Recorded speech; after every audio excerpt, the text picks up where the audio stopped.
আজকে খুব সহজে ঝটপট চিকেন বিরিয়ানি রান্না করে নেব। ফার্স্টে আমি চিকেন রান্নার জন্য পরিমাণ মতো তেল দিয়ে তাতে পেঁয়াজ কুচি দিয়ে দিলাম। পেঁয়াজের কালার চেঞ্জ হয়ে আসলেই দিয়ে দিচ্ছি আদা রসুন বাটা, সাথে দিলাম পরিমাণ মতো লবণ। কিছুক্ষণ ভেজেই দিয়ে দিলাম বাকি সকল ধরনের মাংসের মশলা। এখানে মরিচ, ধনিয়া, জিরা আর বিরিয়ানির মশলা আমি অ্যাড করেছি। মশলা খুব ভালো মতো কষাতে হবে। মশলা খুব ভালো মতো কষানো হলেই বিরিয়ানির আসল টেস্টটা পাওয়া যাবে। মশলা খুব ভালো মতো কষানো হয়ে গেলেই দিয়ে দিলাম 1.5 কেজি ওজনের একটি চিকেন। এখন চিকেনটাকে আমি ভালো মতো মশলার সাথে কষাবো। চিকেন থেকে যে পানি বের হবে তা দিয়ে 90% চিকেন রান্না হয়ে যাবে। এখন বিরিয়ানির জন্য চাল রেডি করে নেব। চিনি গুঁড়া চাল দিয়ে কিন্তু পোলাও বিরিয়ানি খুব ঝরঝরে ও ফ্লেভারফুল হয়ে থাকে, আর খেতেও বেশ মজার হয়। চাল ধুয়ে এখন পানি ঝরাতে রেখে দিব প্রায় 20 মিনিটের জন্য। চিকেন কষানোর সময় একটু পরপর নেড়ে দিচ্ছি যেন মশলা নিচে লেগে না যায়। বিরিয়ানির আলু আপনাদের কেমন লাগে জানি না, আমার তো বেশ মজা লাগে, তাই একটু বেশি পরিমাণ আলু আমি ছোট টুকরো করে তেলের মধ্যে লাল করে ভেজে নেব।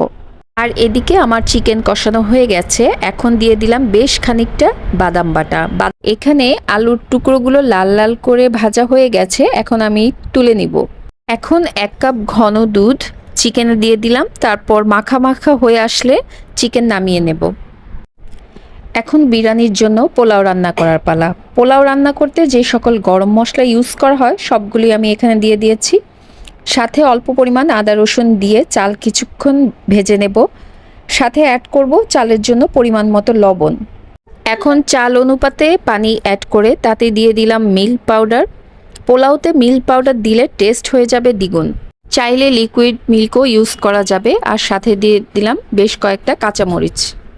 চালের পানি 90% শুকিয়ে আসলে দিয়ে দিলাম ভেজে রাখা আলুর টুকরোগুলো। তারপর আমি চালের সাথে খুব ভালো করে মিক্স করে নেব। রান্না করা চিকেন এখন খুব ভালো করে পোলাওর সাথে মিক্স করে নিচ্ছি যেন সব মশলা চালের সাথে ভালোভাবে মিশে যায়। এখন কিছু পেঁয়াজ বেরেস্তা দিয়ে দিলাম। দেখলেন তো, সহজে অল্প সময়ে বেশি ঝামেলা না করেই চিকেন বিরিয়ানি তৈরি করে নিলাম।